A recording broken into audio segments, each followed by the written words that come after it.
missed my April deadline by quite a bit. We're nearly into June and I'm still going. In my defense, I do have a daughter who's in a wheelchair and also another daughter who's been struggling with her own things, and so I feel like I do have some good excuses. However, I would like to get this kitchen at least to a functional state, so I have stopped work on the pantry and don't mind the mess, and decided just to go ahead and do the tiling. So I finished the tiling on the wall just so I can get it to a state where I can actually functionally use it. And so I've done it in a 1920s style because I'm a huge fan of anything 1920s Art Deco type of thing. And I've gone for these floor tiles as well, which are also done in a 1920s style. Don't ask me what it's called. I know that it was quite popular during the 1800s through to the 1920s, and I think it was kind of phased out as the 1930s came in, as you know, more modern materials came into existence. However, I've always loved this style and I was intimidated about doing it because I knew it was going to take a long time, and sure enough it has.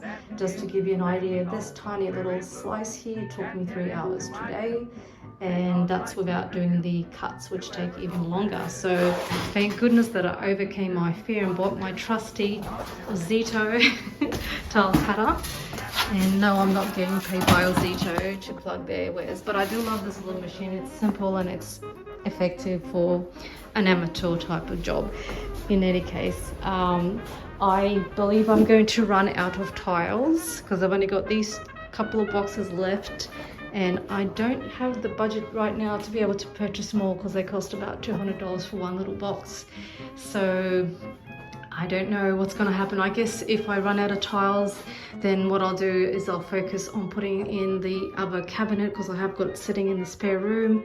So I'll put the cabinet in, do the timber top because that's going to be a nice easy straight cut, so it shouldn't be too hard, and put the oven into place, and then I will go on and maybe start doing the painting until I've got enough budget for the tiles to carry on.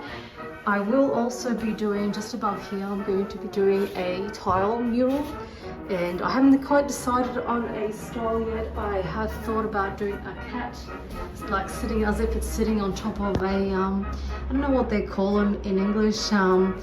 In Poland, we still call them piecyk, which is kind of like a, they used to have like these, I don't know, these square sort of structures around around wood fires, and they used to just keep the place warm. So I don't know what they call them here in English.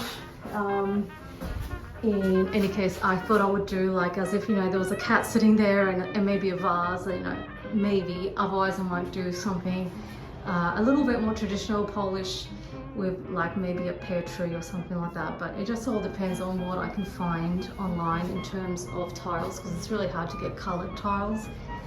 So that's going to be quite a bit of work. So I think that's going to be kind of one of the last things I do. I'll probably focus on the pantry first and then maybe do the mural. I don't know, it just depends how I go and how, you know, how easy it is for me to source the tiles that I want and the design that I decide upon. So that's kind of where I'm at with that. Apart from that, obviously I need to put the architraves and things like that back in. The doors have to be finished off properly, and the pantry, and then I'll be done.